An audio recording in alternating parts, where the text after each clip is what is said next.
இந்த ஊர்களுக்கு ஒரு பொது புத்தி கட்டமைச்சிருப்பாங்க. ஒரு பையன் மதுரையிலேருந்து ஒரு இன்டர்வியூக்கு சென்னைக்கு வரான் அல்லது பெங்களூருக்கு போறான் அப்படின்னா, "எங்க இருந்துப்பா வர்ற?" அப்படிம்பா. இப்படியே சர்டிஃபிகேட்ட பார்ப்பான். "எந்த ஊருப்பா?" அப்படிம்பான். நான் மதுரையிலேருந்து வர்றேங்க." "மதுரையா?" அப்படிம்பான். ஃப்ரீஸ் ஆயிருவான் அப்படியே. இன்னொரு பையன் "தூத்துக்குடி." "தூத்துக்குடியாம்பா!" அப்படியே ஷாக் ஆயிருவான். இன்னொரு மாவட்டம் ஏதாவது சிவகங்கை மாவட்டம்னு, "சிவகங்கையா?" அ அப்படிம்பான்.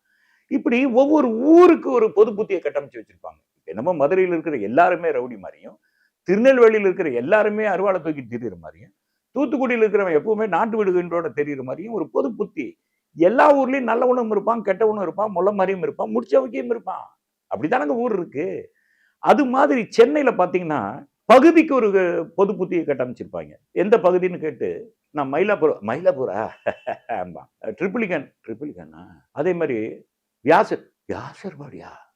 அப்படிம்பான்.